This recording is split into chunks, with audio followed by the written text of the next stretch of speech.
If you're new to Romantasy or just wanting to get more into romantic fantasy, then sit down, buckle up, and listen up because I'm about to guide you through Romantasy.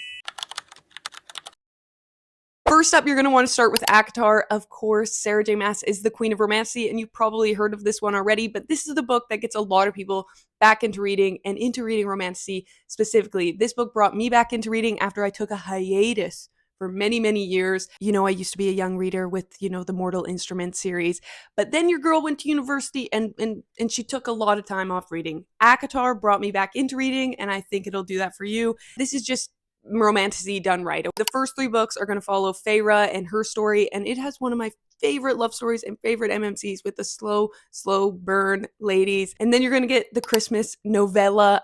Some people are going to tell you that you can skip this, and I think those people are lying to you. Those people don't like you. You shouldn't listen to them ever. You definitely need to read it. I actually loved it. I felt like a warm hug. Okay, after what they go through in the first 3 books, this book was like, I need it, and it's quick and easy. Then the 4th book is A Court of Silver Flames, and that's going to follow Nesta. Everyone loves Nesta.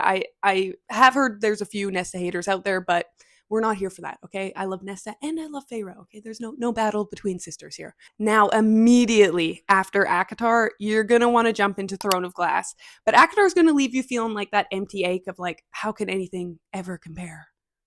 But then you're going to read Throne of Glass and realize that it's even better than ACOTAR. Now, it's going to be more of a journey. This one is a lot longer. It's got a lot more character development and a lot more different characters that you're going to fall in love with. Okay, this goes into multi-POV as the book goes on and brings in more POVs, and it's just like an epic fantasy with more of a subplot of romance. But you got multiple romantic relationships and storylines throughout the series that are going to keep you hooked. Okay, now as for reading order, Assassin's Blade. If anyone says to read that book first, no.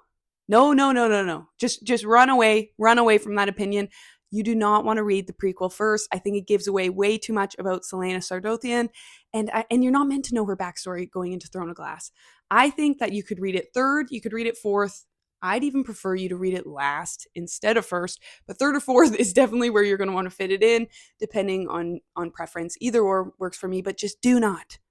Whatever you do not read it first. Now, because you read ACOTAR and Throne of Glass, you're going to want to get into Crescent City because Sarah J. Maas writes brilliantly. Now, this one is an urban fantasy, which is like I'm not a huge urban fantasy girl, but there's nothing wrong with it. And I actually thought Crescent City, the first book, was done incredibly. I really fell in love with the characters. There's like this mystery elements to it. Her and her best friend's relationship in it actually got me, okay? A book has never made me cry so fast than Crescent City did, and I'll admit that. So book 1 was really good. As the series goes on, I was a little bit disappointed with book 3, but overall, Sarah J. Maas is a great writer, and you're going to want to dive into this one.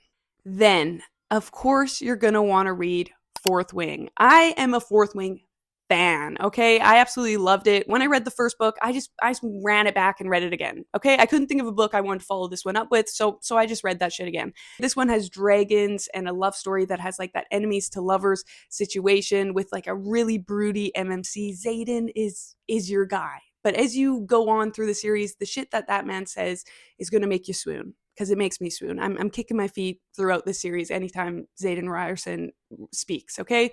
I would read this book just for him, honestly. But then you do fall in love with some of the side characters, and they're badass. I love Riddick. He's like your comedic side character relief. Some people have had controversial opinions on it. I'm still a big fan, okay? I love this book. Xaden Ryerson can do no wrong. He's one of my number 1 book boyfriends out there. Okay, now that you've read some of the biggest romantic fantasies out there, there is one more that is major on all platforms as well, and that is Zodiac Academy. I have read this one as well. I do not recommend it as highly as the previous recs, and it is one that is very hit or miss, okay? It is definitely more of like a good time read. Now, it does have some emotional devastation as you go on to the series, but this thing is long. Like, you're signing up for a journey. If you're okay with just having a good time in an urban fantasy following twins that go to like this magical university where they have like zodiac signs, they have elemental houses, and I found those aspects really fun. They even get like pinged with like their daily horoscopes and stuff throughout it, and that plays into the storyline. So it does have a lot of fun elements, but go into it to have fun. And if you're not down with the writing after like book 2, then maybe the series isn't for you. But get through book 1 because you're going to be like, what the hell am I reading? And just power through that. Give the series a chance before you toss it away, is all I'm saying. But I definitely found it more of a good time read. I recommend it, just not as highly as like Sarah J. Maas or Fourth Wing. Now, after the what the hell do I do with my life now, I've read all of Sarah J. Maas, I've read Fourth Wing, I don't know what to read next. I actually picked up The Sermon in the Wings of Night, and I think you should too. I think it's written incredibly, and it's unique compared to those other stories because it follows vampires. So if you're a Twilight girl, you know, jump on this one. This one's follows Aurea. She is the human adopted daughter of this vampire king, and she ends up entering these like deadly trials with a bunch of other vampires. So she is definitely the underdog in it.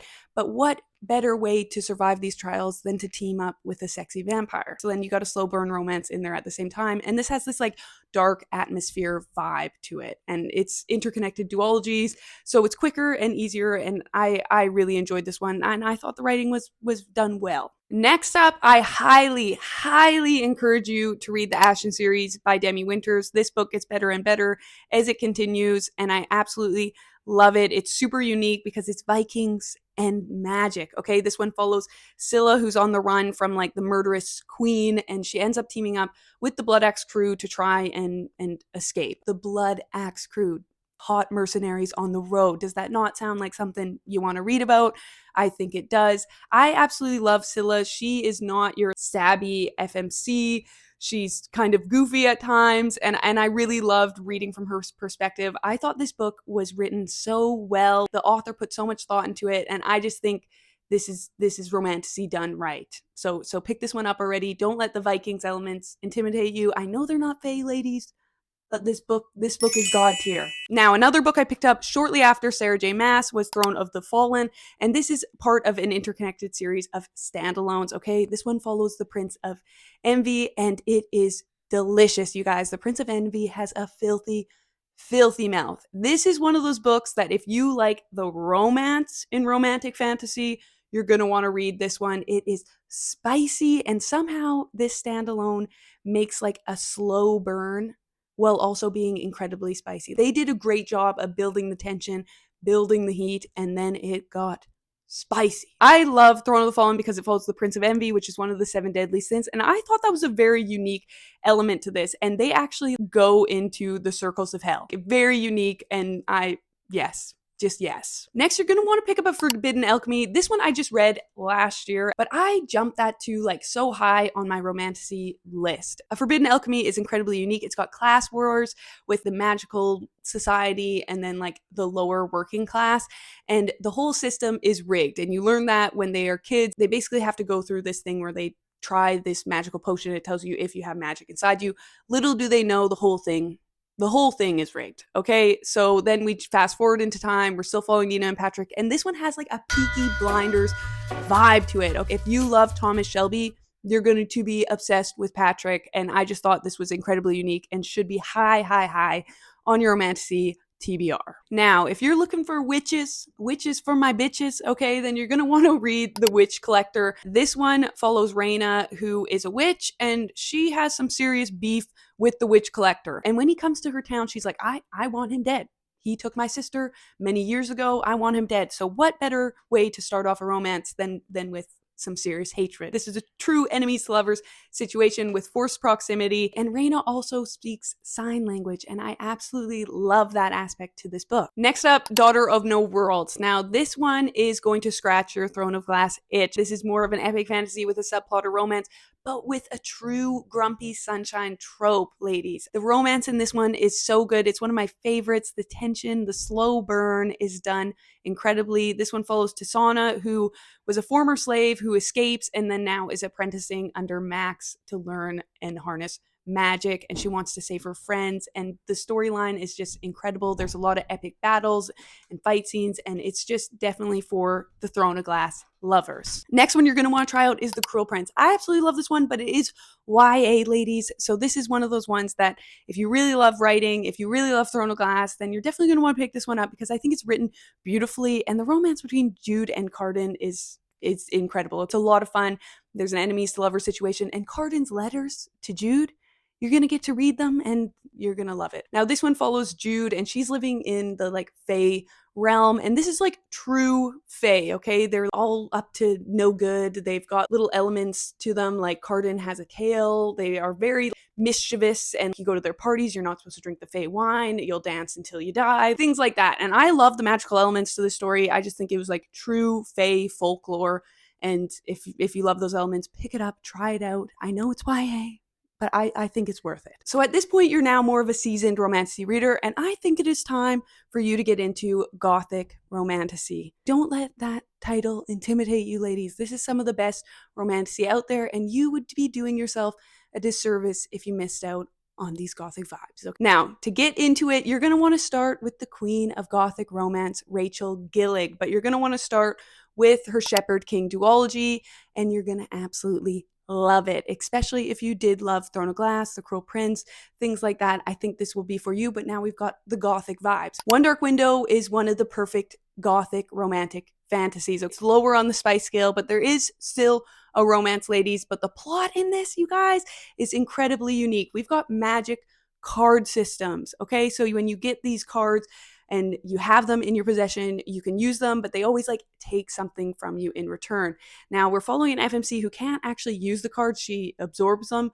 So she's only interacted with one, and that was the Nightmare card. And now the Nightmare is living in her head. And I actually love the Nightmare. If you're a fan of creepy, weird side characters like the Surreal, your girl loves the Surreal, then I think you'll love the Nightmare. And like they have a dialogue between them in her head. And then you've also got this romance between her and Raven Yu, and it's incredible. Book 2, you've got another romance because we follow more of the side characters in that book, and it kind of expands the world a little bit. But the Shepherd King duology is the perfect Gothic romance. Now, if you think the Shepherd King duology is incredible, you're definitely going to want to pick up Rachel Gillig's other series, starting with The Night and the Moth. Book 2 is in process, baby, but The Night and the Moth is a goddamn masterpiece to me. This was one of my favorite books I read of 2025. I could not put it down. The audio for it is incredible. And Bartholomew, ladies, Bartholomew. Okay, that word is an if you know, you know, okay, because I'm not spoiling that. This one is in like a medieval setting with Gothic vibes, but your main character is in a situation where they're kind of these diviners. She's 6, she doesn't remember her name, and they're basically drowning them to get these prophecies for the king. The king and his guards show up, and they're doing this, and it's kind of like, what the fuck is going on here? Because this seems pretty messed up.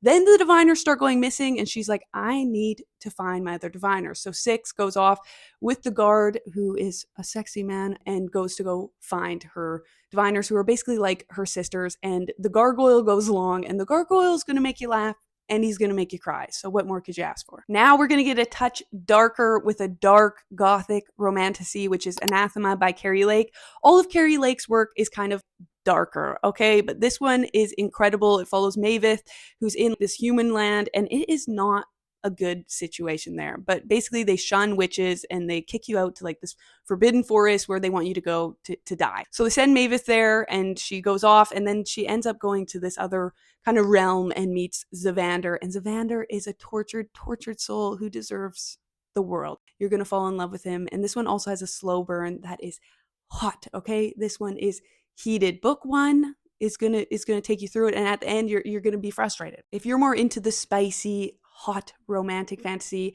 with a higher spicy rated scale, more like Throne of the Fallen, then you're definitely going to want to pick up Nocticadia next. Now, this one isn't in really a fantasy setting. It is more dark academia, but your main character in this has watched her mom die from mysterious illness, and no one believes her that there's these like worm elements added to it. So then she makes it her life goal to figure out what the hell was going on there. Then she ends up getting accepted into this Dracadia University, where she meets Professor Devrick. We've got a professor-student relationship in it, that is hot, okay? This one is bringing the heat. There is moments that I was screaming. I was like, I can't believe what I'm reading right now. Okay, the professor in this is referred to as Dr. Death. He runs a midnight lab that of course she ends up attending, and there's like mystery elements throughout this that I think is going to hook you from start to finish.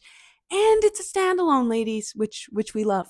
Another spicy romantasy is The Poison Daughter. I recently read this one and I was pleasantly surprised. Okay, there's only a handful of super spicy romantasies where the plot isn't fighting for its life. These ones have romance right at the forefront of the story, like Nocticadia, Throne of the Fallen. They've got great plot and they are hot. Okay, The Poison Daughter is also one of those. This one follows an FMC who has like a poisonous kiss, the kiss of death, if you will. And then she ends up in her second arranged marriage because her first arranged marriage, went south. She did kill her husband, and now she wants to kill her second husband that she's in an arranged marriage with when this other town over finds out that it wasn't swiped from the earth, which their town thought it was. So then they bring it back and they want to build this alliance. So they marry off one of their magical daughters who has the kiss of death. A whole bunch of shit goes on down in this, but it is very, very spicy and it brings a lot of tension for a book that gets hot. Now, after you've read all of that, you might learn some things about yourself. So if you're someone that is more into the yearning, you want the tension, you want the slow burn, then these next two books are definitely going to need to be top of your list. You're definitely going to want to dive into Heartless Hunter, which has witches, ladies, and it has a cat and mouse game that will drive you wild. It is a duology, so we absolutely love it. It's short, it's quick and easy, and it does have a lower spice scale. It doesn't even really have explicit scenes. It's more of like a fade to black, but I wouldn't call this YA. Now, I absolutely love the romance in this because the cat and mouse games is between a witch and a witch hunter. He doesn't know that he's hunting her. She knows he's hunting her, but then they're like romancing in their daily life, and he doesn't realize she is the infamous witch that he is after. The plot in this is incredible, and the romance, you guys, the romance is true yearning done right. Now, you can't talk yearning without talking about the Silversmith. This one follows an FMC who finds out that she has like royal blood, and this is after like tragedies of her mom dying, her siblings dying, and her being basically left alone in the world. But then, of course, they find out she has royal blood and she needs to be trained, and Mr. Smith shows up and is going to do just that. Now, Smith is someone that would make Darcy from Pride and Prejudice jealous because he hand clenches so many times in this series. This is a hand clenching yearner, and it is done so well with a slow burn that's still burning its way into book 2, which is how I personally love it. The end of this book blew my mind. I did not expect it to take the turn that it did. I thought it was going to be just like a fun forced proximity romance that was going to eventually blossom into this beautiful romance down the line. But no, it takes turns, ladies. It takes turns and it demands some respect. But the yearning in this is perfection. Now, at this point, you are fully stacked with your romantic fantasy journey, and it's going to take you on a ride. And there are more and more books out there to be discovered in romantasy, but start here. Let me know what you think. What's your favorite romantic fantasy right now? What's the books that got you back into reading? Let me know in the comments. Like and subscribe because we're back every week, baby.